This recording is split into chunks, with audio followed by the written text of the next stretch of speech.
Stand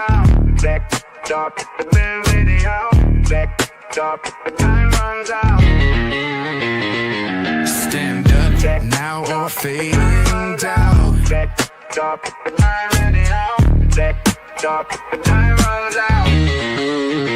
They lock us down, steal our rights, sell us dreams to dim the fight. Tell us wait, just trust the plan, while they take more from our hands. But we ain't sleeping, we ain't blind. We see the games, we read the signs. No more silence, no more shame. Get mad, get loud, ignite the flame. Get mad, get loud. Shake the ground, wake up the crowd. No retreat, no backing down. This is our fight, this is our sound.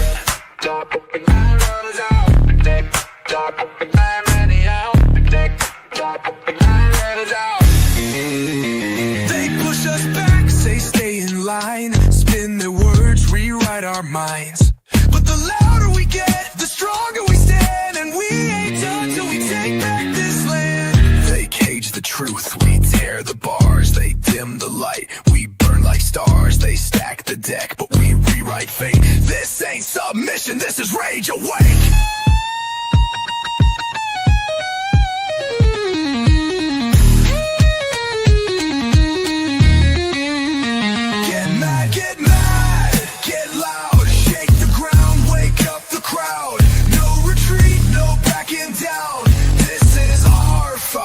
This is our sound.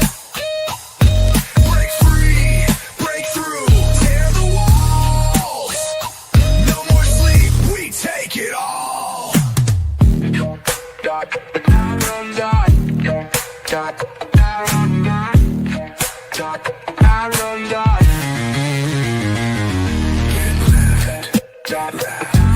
challenge, no more doubt.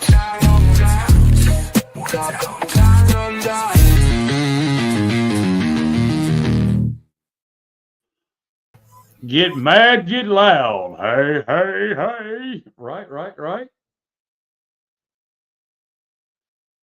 It is been a chilly day. I didn't ever think I'd be saying that on April the 9th. My beautiful daughter turned 30 today.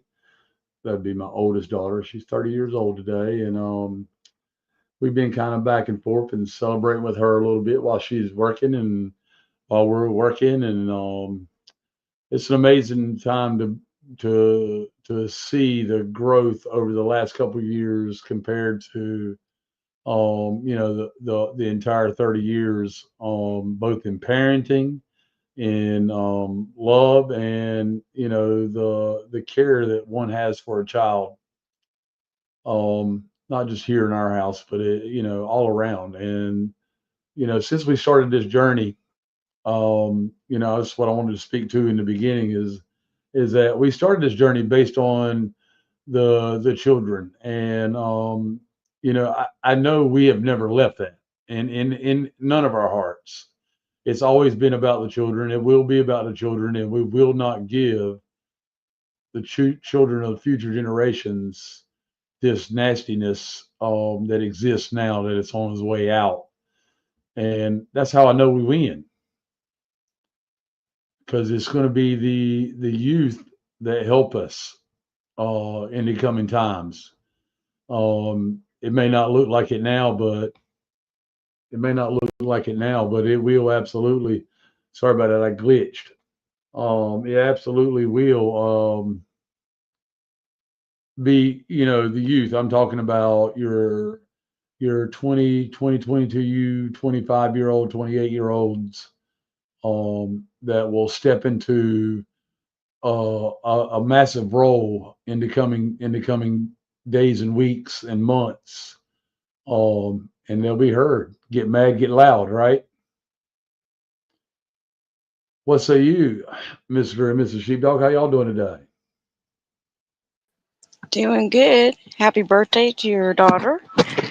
It was cold this morning, but it quickly heated up. It was beautiful, though. Really nice. So we sat outside and soaked in some sun, and just kind of tired today, though. Yeah, it's been real kind of weird energy, but It was a beautiful day, though. But glad to be here. Absolutely. Cool, cool. Sheepdog, what's up, man? Yeah, doing You had to pretty good, shave. Mike. Huh? I said you have to shave some hair off them legs. They got cold on you. No. Yeah, it's getting warm, so I had to get rid of the damn sweater I had on my legs. Right. I just say that, but I just mock at Biden. But Right. You have hair on your legs, don't you? you don't even know that's how invisible they are.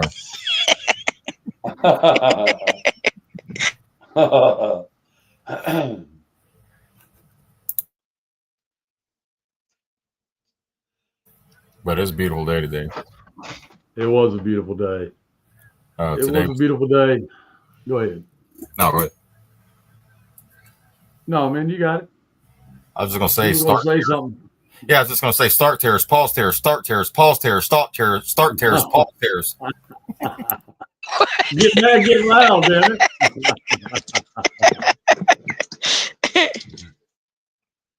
it. Empress of Music, Glenda, she got that song down pat. No, she get mad, get loud. Oh yeah, I love it. I love it. Yeah.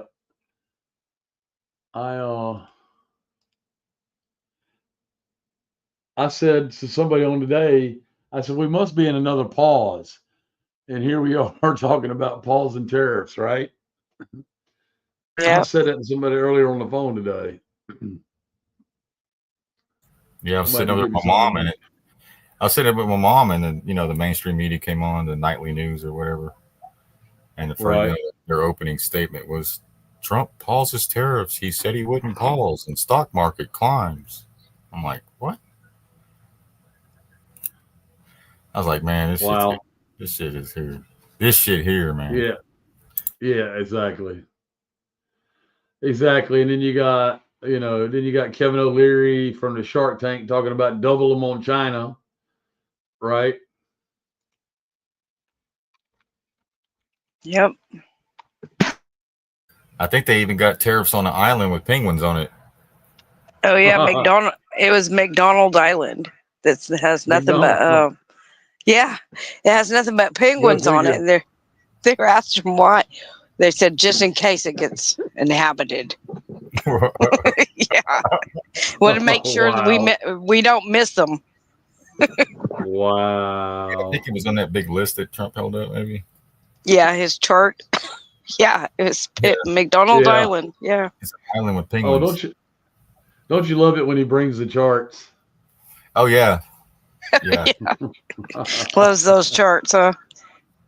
Yeah, loves those charts. They were cool in the beginning back in 2017 when he had them charts. Everybody made everybody get charts, right? And yada yada yada. And even at the rallies when he started adding graphs and all that stuff during the rally speeches.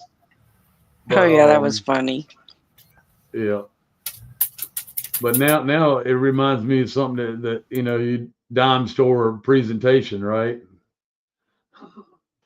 Yeah, like a commercial. Right. Even the tariffs, like a marketing thing. Even the tariffs are bipolar. Yeah, they are. Everything's bipolar.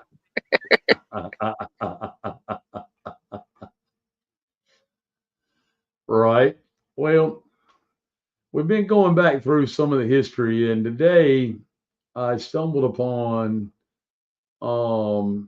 this channel, Forgotten History. I've seen some of their videos before. I just never been to the channel and seen how much wow they've got. Of course, I don't agree with everything they have posted. But one of the topics that I wanted to share with you today, they did pretty good, and they got some Choctaw Indian account to the story about the Nephilim here in America. Okay, so once I get the video fine, I accidentally closed it trying to open it to share it. So once I get back to the video, I'll get it on and we'll watch it. It's only about 10 minutes long, and it's really packed full of information about the Nephilim in Mississippi here in America. Red-headed giants, right? Give me just 1 second, and I'm sure I'll find it. I probably skipped over it already. Scrolling through here so fast. That's how packed our channel is with information too. I'll be sure and share the channel out with you. I did a video, our own video about the Nephilim and David and Goliath about a month and a half ago. A lot of people have watched it. If you haven't seen it, you can go to our website and see it. I don't know if I posted that one on Rumble or not, but that was a good story. That's out of the Ethiopian Bible, the David and Goliath story. There's a couple things that aren't shared with quotative narrative, right? The one they wanted us to have and learn versus what it actually was. There we go.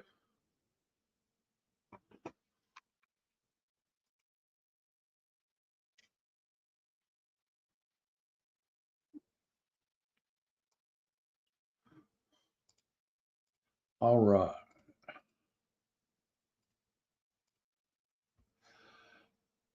So enjoy this first 10 minutes about the Nephilim from a Choctaw storyteller. All right. She's got a book out. I did find the book. I haven't ordered it yet. I want to see if I can find a better copy. It is a used copy. It's an older book. So here we go.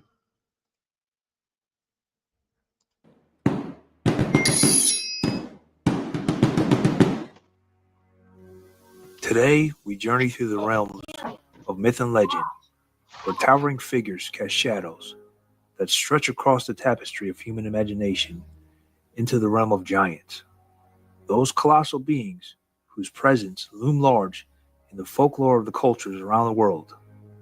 But today's focus will be on the Americas. According to Native American mythology, several ancient tribes have woven tales of a mighty race of giants that once roamed their lands. We will delve into the intriguing legends passed down through generations, from the Choctaw and the Comanches of the United States and to the Manta of Peru, uncovering the captivating stories that speak of these colossal beings, whose presence in the annal of Native American folklore sparks curiosity and raises questions about a bygone era. Is there any actual evidence concerning the giants of Americas? And what happened to these giants? Let's try and find out. Hello, I'm Mike Droberg, Marine Corps veteran and filmmaker, and we will try to answer these questions on today's episode of Forgotten History.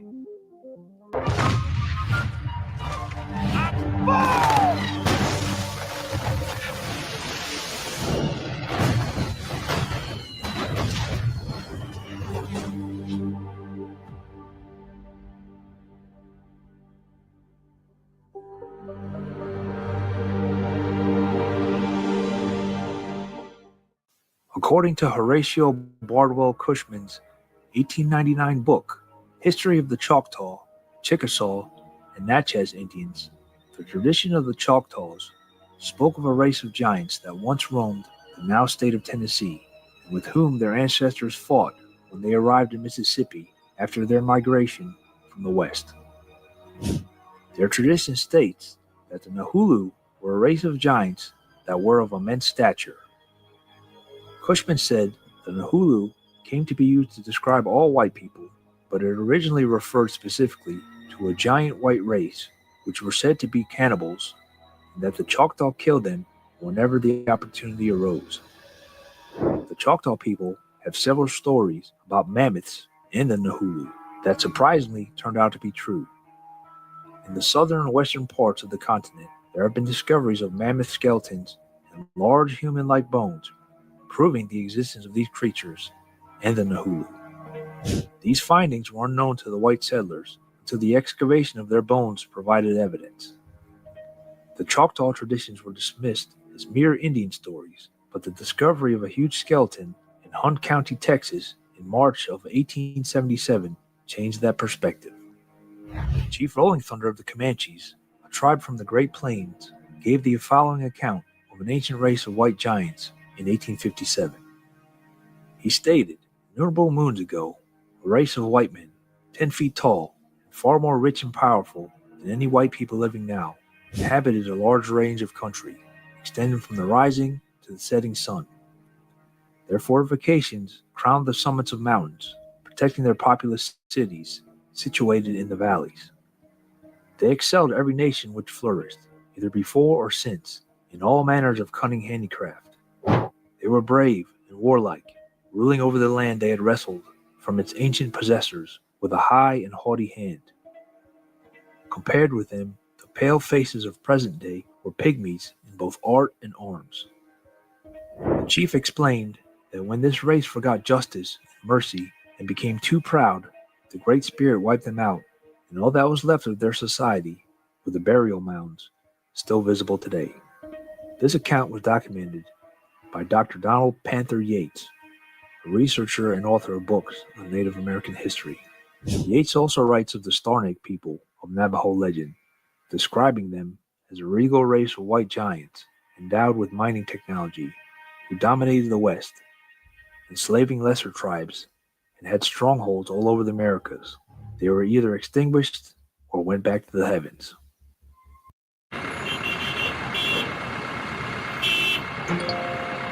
Taxes was feeling. In 1553, Pedro Cienza de Leon wrote in the Chronicles of Peru about legendary giants described to him by the Manta people. There are, however, reports concerning giants in Peru who landed on the coast at the point of Santa Elena. The natives relate the following ancestral tradition. They arrived on the coast in boats made of reeds as big as large ships, a party of men of such size that from knee downwards their height was as great as the entire height of an ordinary man, though he might be of good stature. Their limbs were all in proportion to the deformed size of their bodies, and it was a monstrous thing to see their heads, with hair reaching to the shoulders. Their eyes were as large as small plates. Leon said that the sexual habits of the giants were revolting to the natives, and that heaven eventually wiped out the giants because of those sexual habits. The Paiutes, a Native American tribe indigenous to the parts of Nevada, have an oral tradition that they told to early white settlers of the area about a race of red-haired white giants that their ancestors referred to as the Sitka.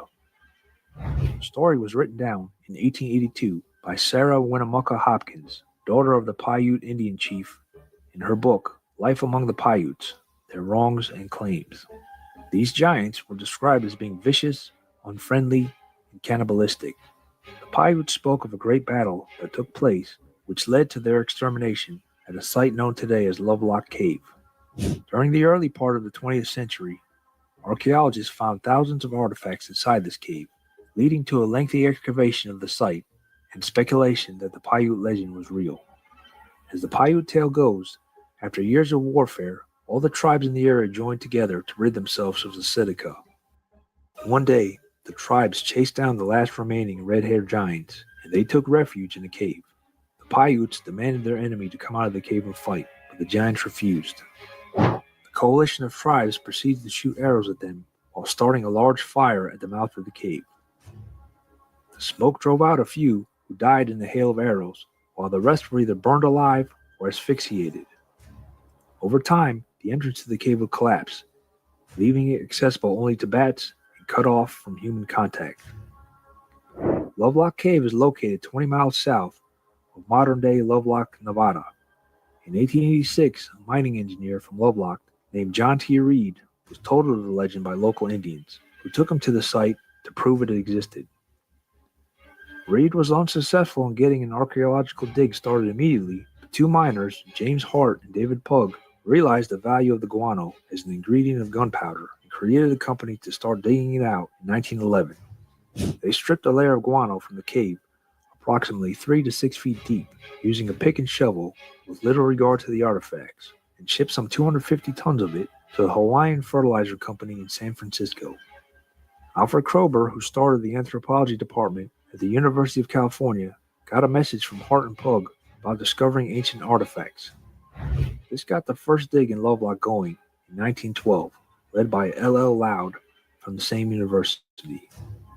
Another dig happened in 1924, and after all the digging, Loud worked on a report published in 1929. What Loud discovered was astonishing. Around 10,000 artifacts, such as tools, bones, baskets, and weapons, were found during the excavations. Also, according to the report, 60 average height mummies were unearthed. Duck decoys, amongst the oldest known in the world, with feathers still attached to them, and a sandal over 15 inches long, were excavated. Donut-shaped stone with 365 notches carved along the outside and 52 corresponding notches inside was found, which some scientists believe is a calendar. Radiocarbon dating done on follow-up visits found vegetable material dating back to 2030 BC, a human femur dating back to 1450 BC, human muscle tissue dating back to 1420 BC, and basketry dating back to 1218 BC. Archaeologists concluded from this that the human occupation of Lovelock Cave by this culture started in 1500 BC. Today's anthropologists call the people who live in the area the Lovelock culture, with a period lasting some 3,000 years. Many archaeologists believe that the Lovelock culture was replaced by the Northern Paiutes.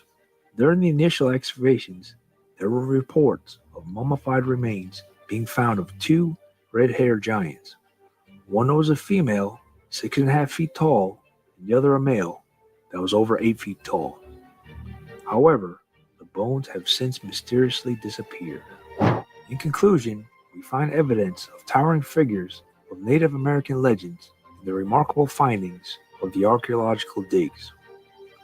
While the line between fact and fiction may still be blurry, the enduring fascination with these colossal beings persists, urging us to continue unraveling the mysteries that connect the realms of folklore and history. So what are your thoughts on the giants of Americas? Let us know in the comments below. Thank you for watching Forgotten History.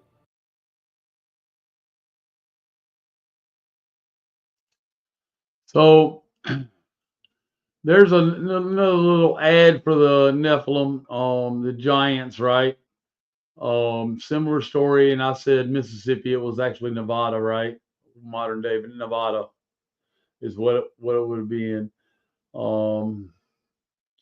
She also talked about how they ate people.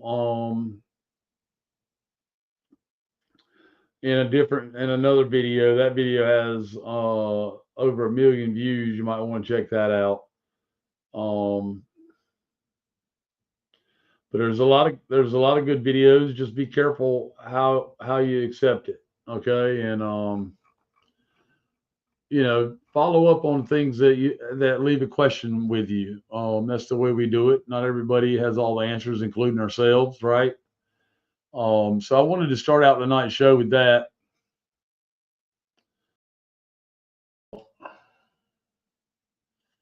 And it is not a lot else going on. I mean, we're pausing the tariffs again, I guess, as of right now.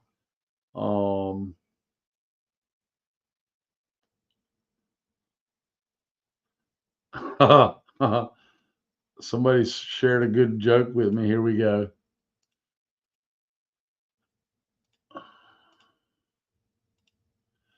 This meme stands up, right? It's supposed to be assorted fudge, but it's kind of abbreviated as ass fudge. Ew. That's funny. Gross.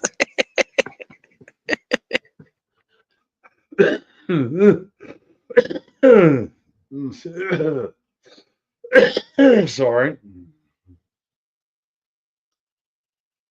Woo.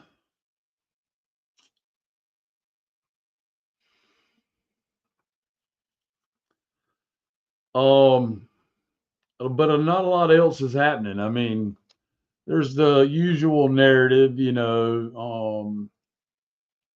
that seems to be lessening. I noticed one thing when the speech was on last night while we were trailing towards the end of our show. Trump was on Right Side Broadcasting last night, and I didn't catch none of what he said, but Excuse me. Wow, there's a yawn. It's early still. Thank you, Lydia, for sharing that with me, right? While it was on last night, I did catch that, there was only 15,000 people watching the live on Right Side Broadcasting. 15,000 people. That's a very small number considering what it used to be. Sheepdog, wouldn't you say that's a small number now? Yeah, I've been noticing that. Yep. Yeah. He brought up the eggs within 2 or 3 minutes of his speech last night. I only watched about 5 or 10 minutes. Then I realized it was just another rally speech. Right. It was just another that's one of what his. a lot of people were saying. Same words, yeah. Same. He's in a loop. Hey, y'all go ahead and get started. I'm about to get something to drink. Okay, Mike.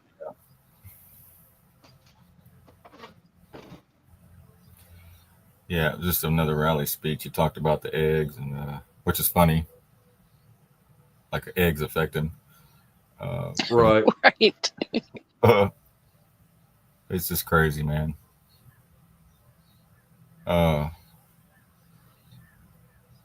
Yeah, you look for it's low energy.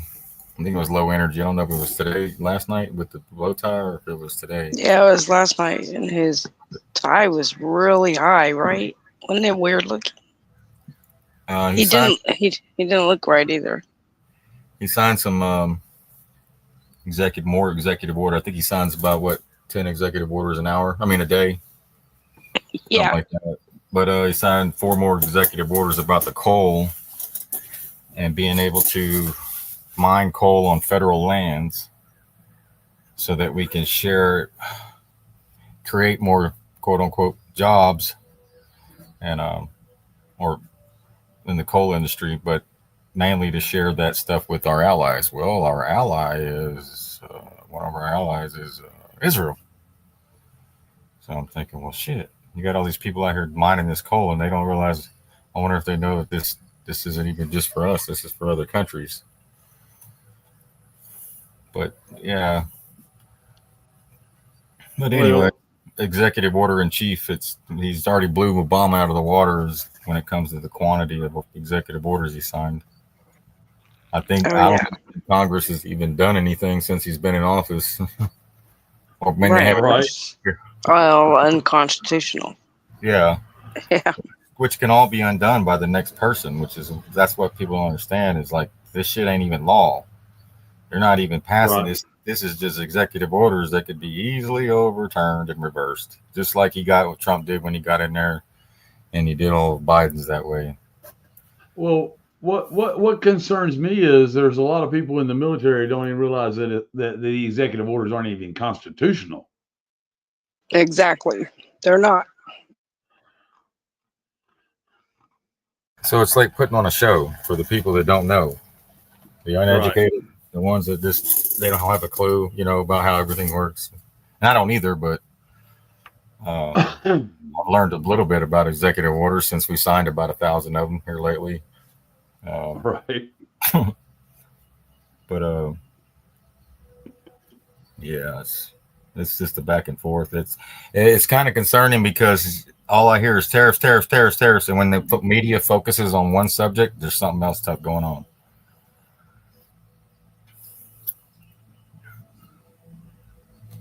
So yeah, definitely. Yeah. Excuse me.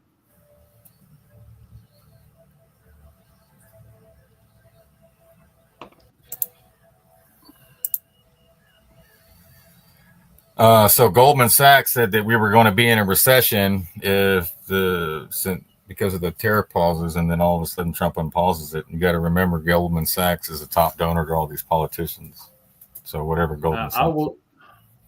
I will tell you that the TV narrative, the 30-minute to an hour TV segments, like NCIS, FBI, they're all talking about recession right now.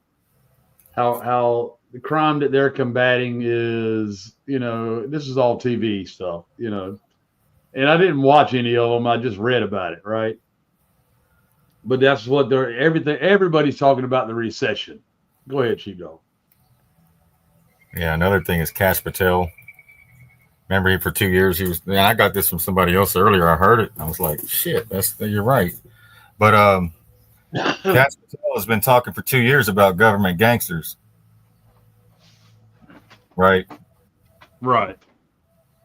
Everybody's going to get arrested and this, that, and the other. Now he's in there and he's talking about give everybody a hug. If you see an FBI agent, give him a hug. If you see a cop, give him a hug. And I'm like, it's quite the opposite.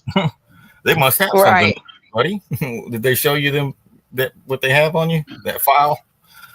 Well, they all have good intentions. Well, not, when they get in there, but they find out it's not like that. And I don't know what they're doing in the background, but they're playing a hell of a show. I know that. Pam Bondi arrested 4 Hispanics, and everybody's supposed to be safer now in America. Yeah, but she admitted they got one of them wrong, but they're going to go ahead and leave him there. Yeah, that came out. Isn't there some shit? That's what I was getting to. Yeah. That's some shit. Like, you know what? Let's go to that story first. Because ICE verified it. Right. ICE verified it. It was a false arrest. They shouldn't have. It was a clerical error or something like that. She said, fuck them. Keep them there. Yeah, administrative error. Yeah, but we're going to go ahead and keep them over there. All right, Pam. That's called trying to keep administrative law going, right? Yes.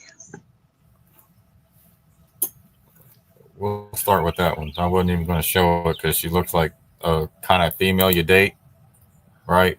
And she wants to bend you over, and she want to bend you over.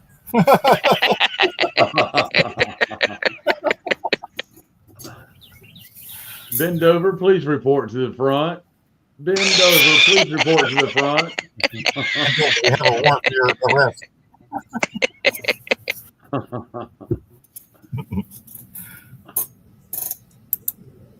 But she's got that resting bitch face. Y'all know what that is? Right. Yeah. I mean, she just looks like an unpleasant person. I mean, she's got some dark shit on her. Here she is. Of course, she's been replaced. The other one just looks a little younger. This one's looks like she had a rough time in college. Well, first of all, it was an administrative error as to why he... And when you allow your government to do things to other people, that tells them that they can turn around and do it to you. Yep. Oh, yeah. That's right here. Let me show you real quick before we get started. What I'm talking about. Yeah, you got a meme on it. It was pretty good today. Yep. Yeah, anything you allow your government to do to other people, they will eventually do it to you. And that's why it's important to speak up. That's the truth. This is where they're torturing people at Gitmo and everybody cheered it on because they were Muslim or whatever. You know, that's PSYOP. Oh, yeah. Oh, they're running the Muslim PSYOP again and Sharia law and Muslims are coming to take over. Bullshit. The same thing they ran 20 years ago. Yeah, they're doing that again. They can't. And then they're worried about a few Muslims running for Congress or running for political parties, and they're upset about that, but they're okay with Israel running our government. It doesn't make any sense. Right. But let's get to Pam Bondi. Oh, Pam Barty. Sorry, Pam Barty.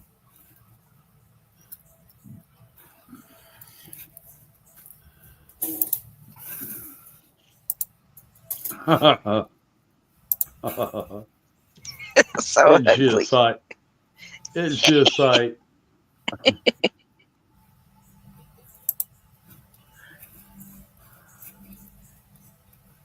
So we're going to talk a little bit because Pam Bondi is the reason why Epstein got a slap on the wrist in Florida. She had the opportunity to end that but money talks and bullshit walks, and these people sold their souls. Yeah, they sold their souls to protect the elite, especially this woman right here. everybody's hero. Here we go. Right. Well, first of all, it was an administrative error as to why he was deported. And he is a known gang member. ICE testified he was a gang member. Did he have a court? Like the guy said, did he have a trial? Was he able to? Nope. Nope. Was there due process? Oh, I said it. Okay. Yep. Testified. Come on. And we believe he should stay where he is. It's an administrative error. It's an administrative error. He should stay where he is because he's got a tattoo of a crown on his shoulder. And this guy is the guy they deported. He's a gay guy, and they're calling him a gang member. He's like, and his flowers, when they're showing his pictures online, he's sitting there smelling flowers in the garden. I'm like, damn, dangerous gang. That's member. one of them. There's been that was one of them. There's several. Yeah, but that's this one here. He was smelling flowers in a garden, and it's some other thing. It was like normal, pictures. Yeah, he's a makeup artist. He's a makeup artist. Member. Emmy award-winning makeup artist. Right. I've heard it all now, man. I've never seen a gang member, makeup artist / gardener. One of the MS-13 guys, they busted at his mom's house. He's so dangerous. He was having dinner with his mom. Oh yeah.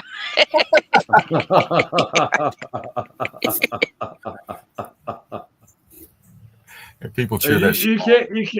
You can't make this shit up either, guys. I mean, no, and she was elderly. He was taking care of her, so yeah. He's real dangerous. Horrible person. Right. Danger to society.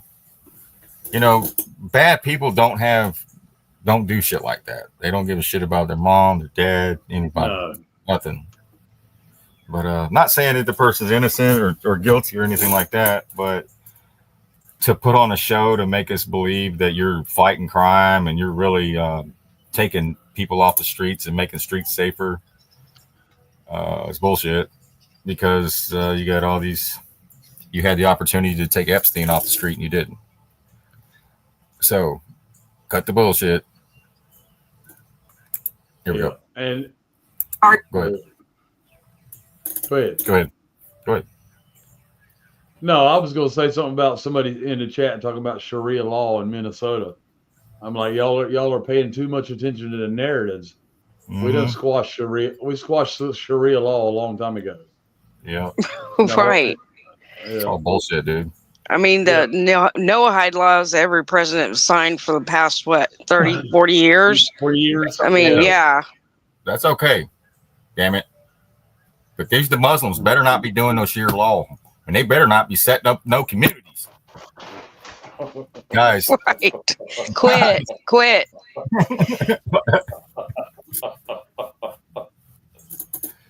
Guys, quit. This is America. We have freedom of religion. If you don't like somebody's religion and you fear it, it's the Christians we should be fearing if you really want to look at it and get technical on who's blowing shit up over there. It's not Muslims. It's but anyway. It's the United States. Right. The United States government.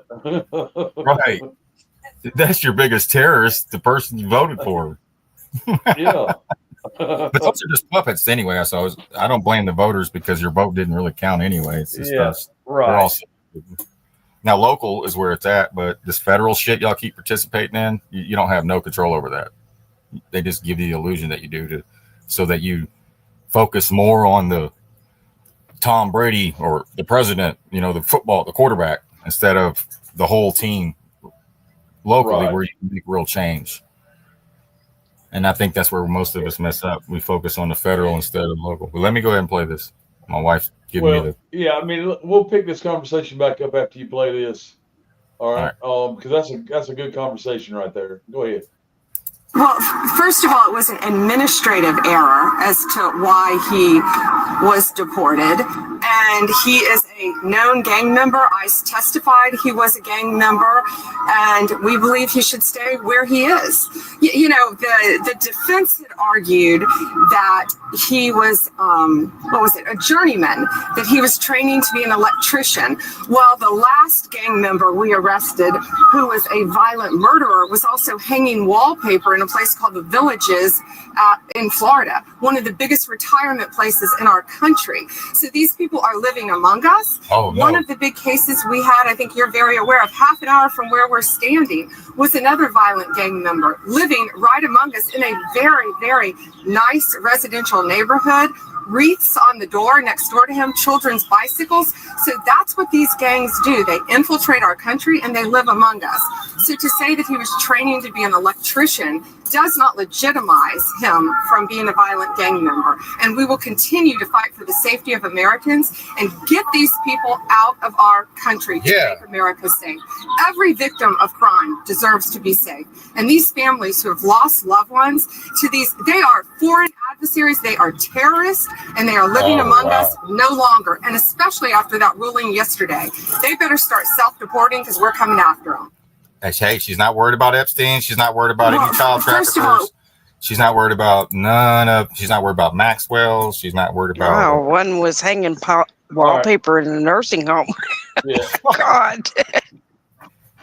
Hot Wheels and Joe. I'm going to address y'all's genre of topic. Okay, genre is probably not a good word, but you know, you just heard a bullshit narrative from a bullshit actress. Okay, that's supposed to be the protecting the attorney general, the attorney general, right, or whatever, right? And you know, you're taking what we said and taking I know you're not taking offense to it by no means, but I get what you're saying too at the same time. But you're thinking that these narratives that people are spitting out, that everybody that's come up into the country, whichever way, they're all rapists and they're all yada yada yada. Terrorists. No, the rapists, rapists and terrorists, exactly. And you know, the terrorists and the rapists have already come. They came in the 60s. Okay, a lot of these people that they're telling you are terrorists and rapists outside of the MS-13. A lot of that narrative is real. I think they've still blown it up a little bit, but excuse me. The whole thing is that, you know, we can't. How many people have you actually met that have come across the border? Personally met, for us to sit here and say in a general broad paintbrush that every one of them are bad. Gotta be, Mike. They're bad because Pam Bondi said so. Right. I mean, we have them here, Americans, right? Hot Wheels. We still love you, Hot Wheels. I just think that if we're going to take a narrative on, we have to know which part of it to take on, right? We can't broad stroke everybody coming across the border as bad, okay? Or everybody being let into the country as bad people. Because I can tell you, if you haven't watched 1923, the Europeans that were coming over here, you know, that's where your pedos came from. Okay, that's where a lot of your pedos came from. Well, they usually escape to Israel. Yeah, exactly. Exactly.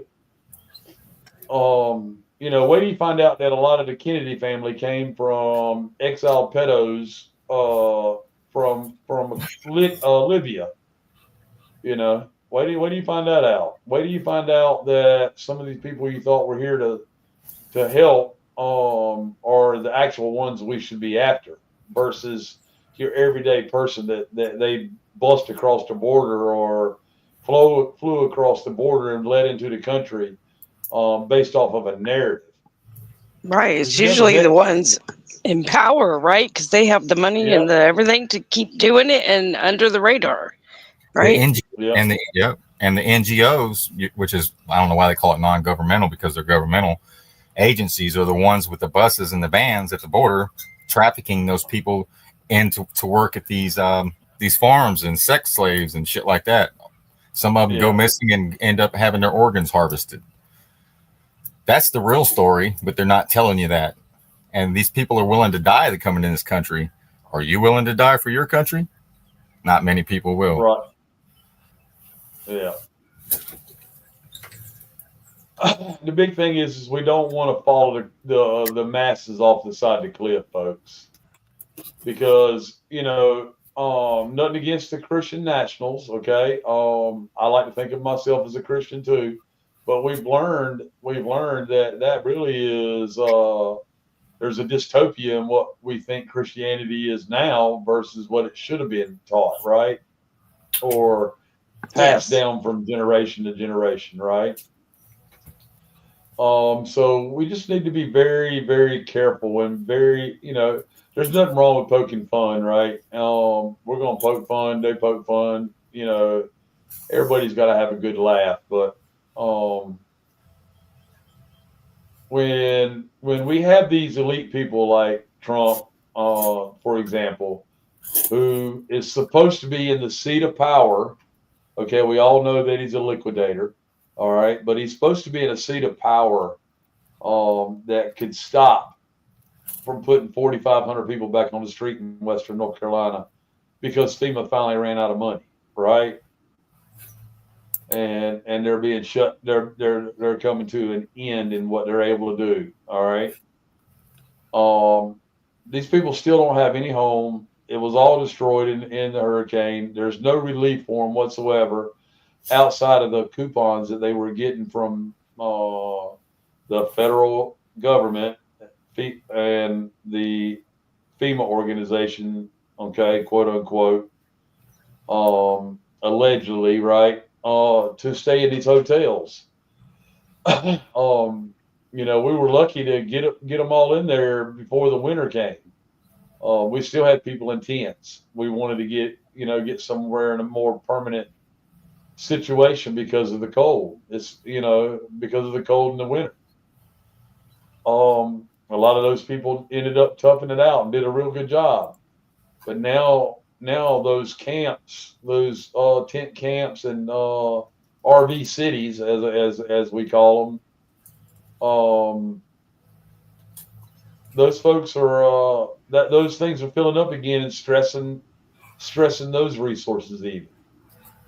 So, we really have to think in terms of local, like Sheepdog was talking about, and we also have to think in terms of that we have more power than we know, and we have to educate our sheriff, okay? Doesn't mean that our sheriff is educatable, but we do have the power to remove them and get one that is, okay? It only takes 250 people by law. 250 people by law. Okay. To remove a sheriff. All right. And the sheriff has the most power in the county.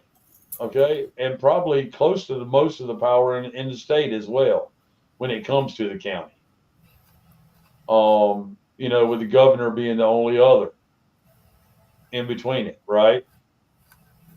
And we really have to start taking advantage of the power that we do have and the voice that we do have, and really find out what these groups are. Now, folks, you know as well as I do, if you walk up on a group and something doesn't feel right to you, then you need to be very cautious, okay? But most of these groups that we're seeing out there protesting, these people are just now learning some of the stuff that we even have knowledge of ourselves, okay?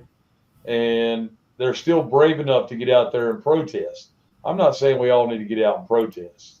I'm saying that we all have enough power in our voice to collectively make changes right now. instead of waiting and hearing more about pause this and pause that, and got to get the timing right, and all that crap.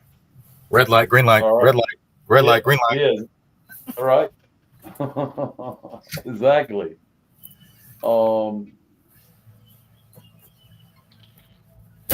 Yeah, Renee, I agree. They got paid protesters too.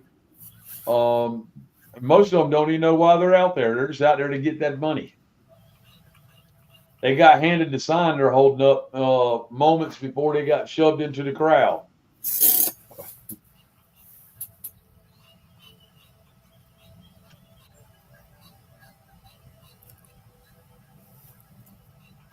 Yes, ma'am. I agree with your roller bug. I agree. It's all the way top to bottom. People, nobody's voted in anymore. Those people are installed, top to bottom. They don't even get removed. They die in office. Hot Wheels, I'm like you. That's all I want to talk about right now is the race cars. Go ahead, Sheepdog. I'm sorry. Oh, you're good. Yeah, most of them. Yeah, they'll tell you that there's not a whole lot that they can do except for they're bound by oath to go out there and act like they can. That's what their oath is. It's to the beast. It's not to the system. It isn't to us. Their constituents, right?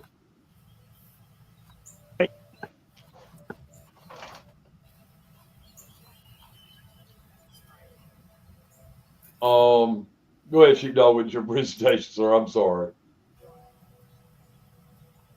Well, this got 2.2 million views. Fencer who took knee against trans opponent reveals she felt at a loss. Right. How many people watch fencing? And why was this story put front page and center on Fox? For an agenda. Right? Yeah.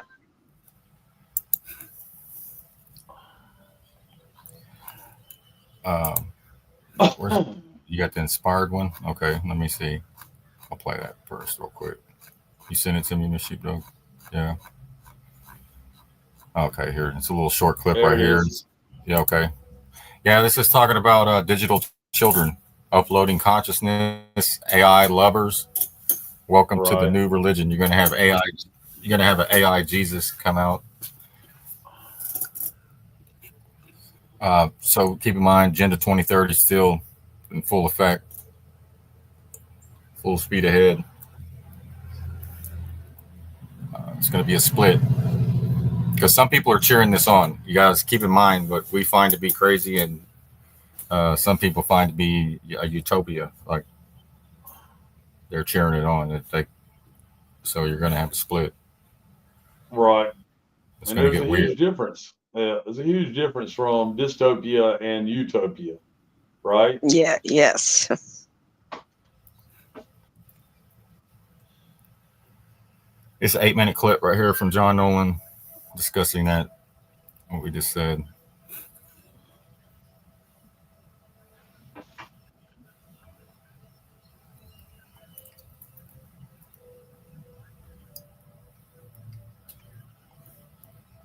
But the thing about Shahira Laws, I haven't heard anything about Shahira Laws since damn 9/11, and it's back. And I'm like, dude, they're doing this shit again. Like nobody spoke of it 4 years ago. Nobody said nothing.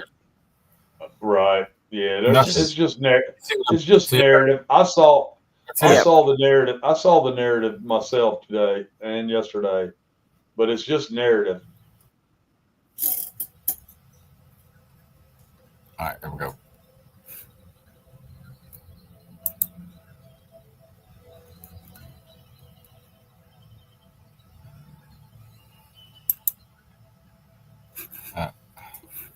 All right, here we go. Just wanted to come on here and share a little bit of pattern recognition. You know, a lot of people all over the world and in this country have been very confused over what's been going on in the last few years, especially the last 4 or 5 years, in terms of societal changes, agendas, you know, the whole woke thing, the incredible push for the trans agenda and all these things that have caused severe, division in society, a lot of fights, a lot of real wars, and mainly a lot of isolation. At the same time, we have had an exponential growth, exponential in AI capabilities. Now every day is record-breaking. New tools are coming out, and people are using these tools at a never-before-seen rate. How did these two correlate with each other? Well, in hindsight, if we look back on the last years and even the last decades, we can see that all of the societal changes, engineer changes, it's called social engineering and behavioral engineering and psychological engineering, was all aimed at preparing society for the AI takeover of everything. You can have a strong family, strong community, people in coherence and harmony and union with each other, because they will not accept AI. They won't accept all the dramatic changes that it brings because they simply wouldn't need it. But as people have become more and more isolated and alone and feel disconnected from others, they turn to AI. So some of the things that we will see in the near future sound very crazy, but bear with me. Very soon, in the next few months and years, people will get the chance, for example, to upload their entire personality into a cloud. And they will be able to create a real and with their own volition a digital twin, an immortal digital personality that will exist in the cloud. That will be one of the things. People will choose AI partners over physical, tangible, authentic human beings. They will literally fall in love with AI partners, and they will design their AI partners exactly as they want them. There will be later, not too long, but there will be later the possibility to then have a robot designed that looks exactly like you want it to, behaves like you want it to, and you can change and adapt and do whatever you want. But there will also be the option to have a cheaper way be in the metaverse, where you will be in this digital super space and live there with your partner. In the beginning with glasses and all that, but it will all advance. It will be sort of a seamless transition into the metaverse. That will happen. You will see the new AI religion emerge quicker than you thought, where AI will become a god, especially to the younger generation that's disillusioned, hasn't had a spiritual upbringing or even been inspired to seek that out. And they will find everything and more in the AI that will mimic a deity, and provide answers at every corner. And that will soon, I believe by the end of this decade, it will be looked upon as its own spiritual movement. None of this is coincidental, by the way. It's all carefully planned. You will see people more and more walking around with what are called life logging glasses. Those are people who document everything. And it's still glasses. It will be implants or other ways internally, but for now will still be glasses where people will log everything that happens. It will record everything, every audio. It will create a real life log of your life, which can be uploaded to the cloud and added to that personality. People will choose that, especially richer people, to later download that personality into an artificial avatar, a artificial body, or another form of existence that is timeless and won't die. What else do we have here? I made just a little, some of the footnotes of what I've been observing lately. Strangely enough, people will start having AI children in the metaverse. They will raise AI children. They will simulate maybe their future physical children. They will learn parent behavior through that simulation. In other words, anything that you could possibly imagine and that you cannot imagine, because it's so out there, will be done and simulated in this new AI metaverse. So the problem is, for people that are not into that and people that have this clear knowing that they want to be pure and human and have authentic relationships and even fight and make up again and solve problems on their own and put their dirts in the hand and maybe be with animals and with nature and communities. This will happen so fast in mainstream society. I'm talking now days and weeks and months where mainstream society behavior is being changed unlike anything we've ever seen. And it will be like within 5 to 10 years, you might live next to a person, but you will not understand them any longer. It will be like they live in a completely different world. They speak a different language. You won't understand them. They won't understand you. And it will create a split in society, and it's already creating it, that will soon be unbelievably huge. The reason why we need to talk about this is because decisions have to be made now for those who do not wish to be a part of it and who simply cannot fathom the thought of living in such a way. You'll have to make different choices. And you if you are in the midst, for example, if you're in big cities will be all about that. There might be a notable exception, but I don't see it right now where a city might walk a different path, but I can't even point out the city, not even a mid-sized town at this point. So people will have to make really, really clear choices, change their lives, go out of the cities, go very rural, create their human communities, and resist the invasion of AI there. I'm not saying, all of the tools. I mean, some might still be beneficial for a little while, but generally speaking, this is decision time. And we've talked about this for a very long time now. But those who don't make the decision will be made for you. And soon, if you are in this field, you won't even know that you had a decision. It'll just be seamless. This is days, weeks, months, not even years. Prepare, buckle up. What's going to happen in the next little while here with the adoption of AI into all fields, it's gonna blow people's minds. Some are going to be super excited. They are going into the metaverse. They're going into full-on technocracy, and others will be shocked and won't be able to believe their eyes any longer. But this is what's on the horizon. It's decision time, my friends. Do what you can with what you have where you are to live your best possible life and become the best possible version of yourself. But it is decision time. Notice he said decision time, right? And Yes. Scott, I'm right there with you. I don't believe our creator planned this for us, but here we are. It's been accepted by some people, right? And not to come down on those people, but we'll have to do what we can to help them when the time comes. It's decision time, right?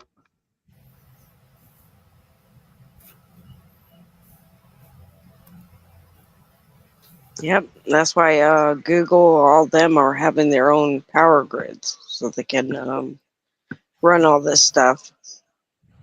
Yep, that was in Trump's speech with Netanyahu, the real terrorist that everybody's not seeing. Y'all are worried about terrorists, genociders, shit like that. That's who Trump met with the other day at the Oval Office. And they talked about what Ms. Sheepdog just said. Trump did. They're going to have their own power grids, and he said that they're not even going to take years to have them set up. It's only going to take a few months. Yes, it's fully, they haven't fully implemented. That's all the digital everything. Well, hopefully a good portion of the first the first century was AI anyway. It's nothing new, right? It's just new to us because they let us know it's there, right? Right.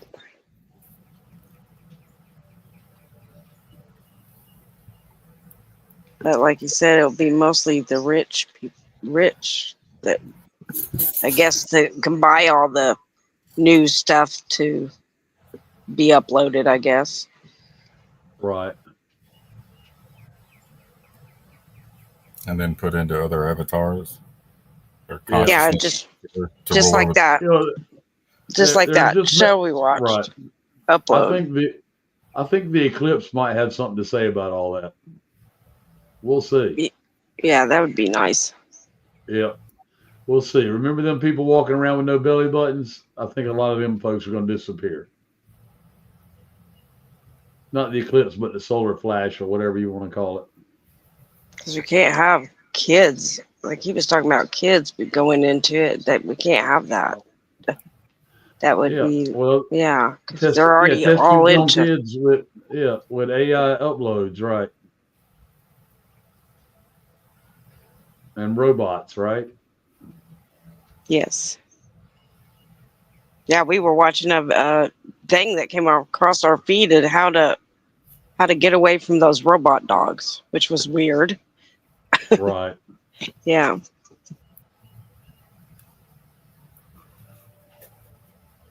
That would be weird. You know, I would have to go back to my man up in Marion County, McNairy County, I think it was, in Tennessee. The guy that gave Walking Tall his name, the sheriff that walked with the fence post, right? Didn't carry a gun, but he carried a fence post. The dude was 6'6", 300 pounds. Oh my gosh. I mean, he gave his life for the freedom of that county. You know, it was a really good story. I saw the documentary not long ago. I read the book as well. But, you know, Tennessee and moonshiners, folks, a lot of that conversation is coming back. A lot of what you see going on in Kentucky is rooting out the scattered families of those prohibition moonshiners and stuff that were on the wrong side of the fence, if you will. Not all of them are on the wrong side of the fence, right? But right. the ones that created murder or mayhem, those are the ones that you're seeing outside of the innocent, you know, that is collateral, which sucks because I'm tired of seeing innocent people being caught up in collateral damage, right? Yes. But if you want to know kind of some of the families that are being rooted out up in Kentucky, watch the Moonshiners documentary. I forget what channel it was streaming on. You have until like the 18th or 19th. It'll be streaming. I'll try to look it up the channel and let everybody know where it's streaming at, because it was really good. I didn't think I'd be interested in it because I've seen a lot about the moonshiners. And, you know, there's a whiskey out there that is still one of the most deadly and sought after whiskeys in the country. The reason why it's deadly is because people will kill each other over trying to obtain it. It's $100 an ounce. It's bourbon. Damn, that's a shot. Yeah, it's an ounce. It's one shot is $100. Yes, sir. If I can't gas tank and drink it, I don't want it. Right. That makes a fifth of that liquor. That bourbon is. I will. A fifth of that bourbon is $2,500. And they recently had some bottles stolen in the recent events of it from, and that made 60 Minutes. That was on that some of that was on 60 Minutes. You know, not that I watched 60 Minutes, but I definitely looked it up. You know, I looked it up to verify it before I started, you know, telling everybody about it. And my wife found it interesting too, you know, because we all have a little bit of that North Carolina heritage with the moonshiners and and Prohibition. You know, it goes from Chicago all the way down through North Carolina, South Carolina, and right on down. That's how NASCAR started. Exactly.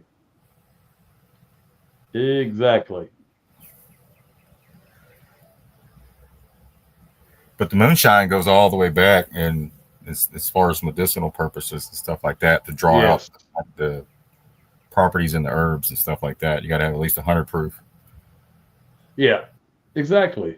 Exactly. And, they turned it into gasoline and all kinds of other things, They turned that corn that made good moonshine or that 100 proof alcohol Wait, into a GMO product, right? Yeah. wait, they made corn illegal? Yep. They made that particular corn illegal. They're gonna make potatoes illegal too? Probably. That's crazy. Maybe it's eggs next. If you can make moonshine out of Right. eggs, no. Well, black market eggs. Yeah, black market eggs. I shouldn't have bought silver. I should have bought eggs. Right. But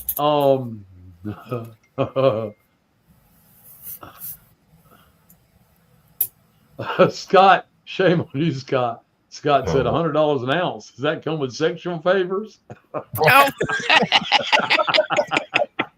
It doesn't even come with the reach around, Scott.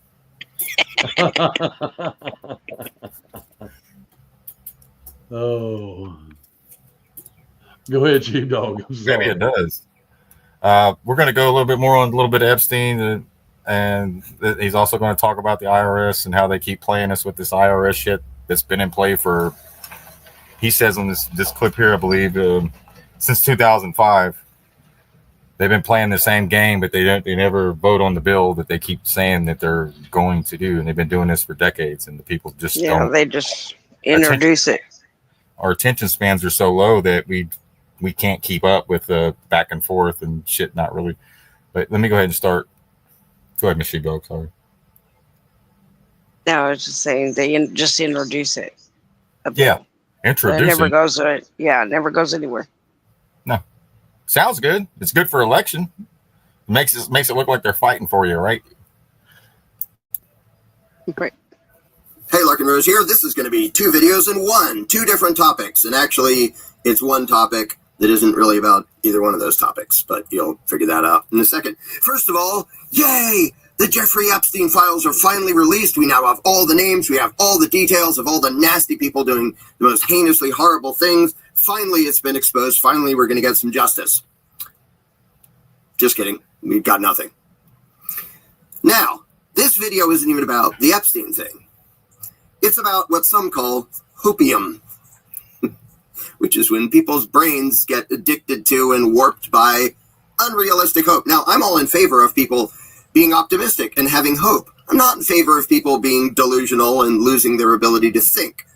So I'm going to use 2 examples, the Epstein thing being first, to demonstrate what it looks like when somebody so much wants something to be true that they lose their ability to be anything like rational or logical.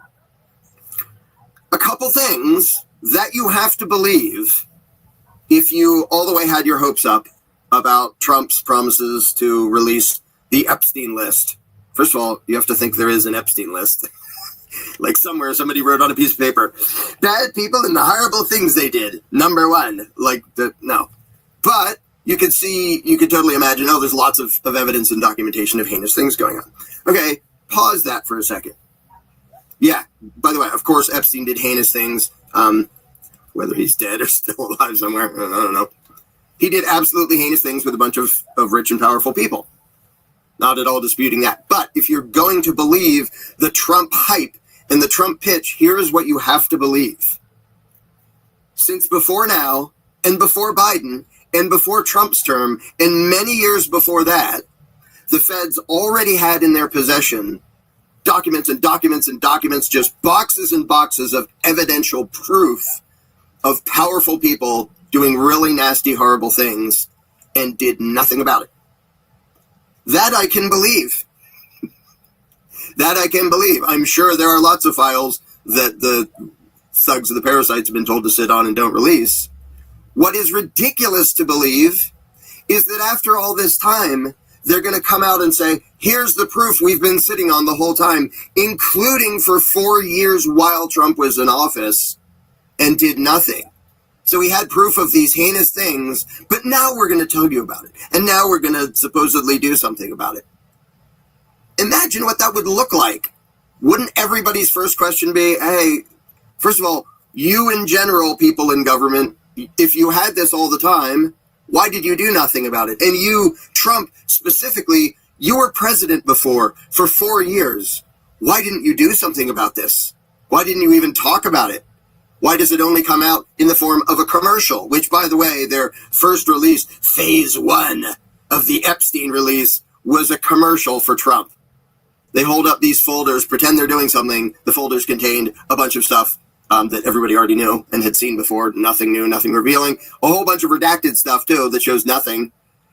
It's when you have a release of a document that's blacked out, that's just as good as not having a release of the document. Well, it's to protect shut up. It's to protect the ruling class and it's to protect Trump, because what would it look like if he came out and went, here's the evidence we had all along, including the first time he was in office, and did nothing about it. Now, all of a sudden, we care. So you thought that was going to happen? And so they literally do a commercial where these stupid folders containing nothing new, the most transparent administration in history, on the front of a folder which tells us nothing, coming from somebody who's absolutely hiding and covering shit up. So here's another thing you have to believe. So that one's pretty bad. This one's even more ridiculous. Because the day, February 27th, they've been hyping it. We're going to release the Epstein documents. Here they come. Ready? We're going to release the list. Ready? Hype. Everybody pay attention. Everybody worship us because we say we're going to do something. Hype. The day comes, the release happens, and it conveniently happens where they're funneling it just to certain influencers who are basically Trump butt kissers to make sure we have as pro-Trump a spin on this as possible. And even they say, there isn't anything here. We know all this. There's like his black book of contacts with lots of numbers for famous people, including a zillion numbers for Trump.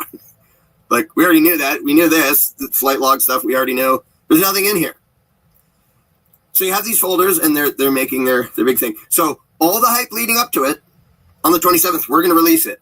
On the 27th, they also somehow leak or release a letter from Pam Bondi, the Attorney General appointed by Trump, to Kash Patel, the head of the FBI, saying, when I asked for records, the FBI didn't give them all. They assured me they had given me all the Epstein files, and I'm outraged, and you will look into this immediately, blah, blah, blah.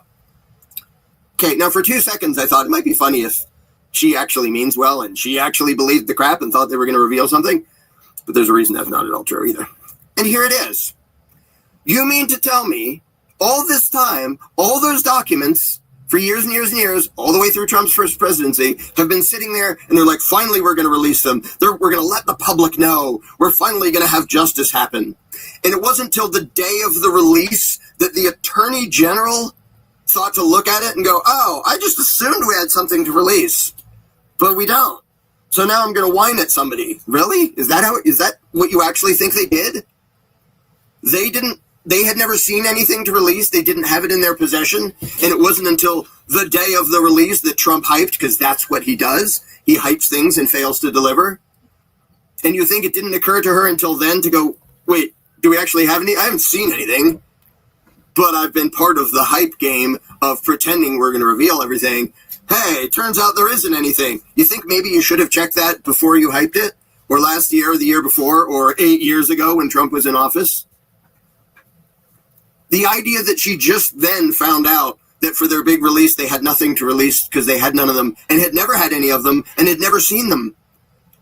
You don't find that suspicious? You don't think that's them putting on a show? And the fact that they called it phase 1, because they knew full well, we're going to release this. Everyone's going to say, we already knew all this. We've already seen all this. Where's the real? Well, we'll say phase 1 so that the true believers in Trump will delay and think, well, maybe later on we'll see something. Really? If you even believed they had the intention of doing it, you have to believe they had the intention of revealing tons of evidence that they've sat on for years, including all of Trump's first presidency, knowing about all of it and doing nothing about it, but now they're going to show it to you and show you what they knew all along that they did nothing about. You actually thought they were going to do that? And number 2, you have to believe that the Attorney General, part of this big hype to reveal all this, didn't know that there was nothing to reveal, that they had nothing new, that they didn't actually have any of the stuff they're promising to show the people. And then the day of, she's suddenly outraged. They said they'd give me files. It's totally just, the people are going to be pissed because there isn't anything here, which they were. Even a bunch of conservatives are admitting there's nothing here.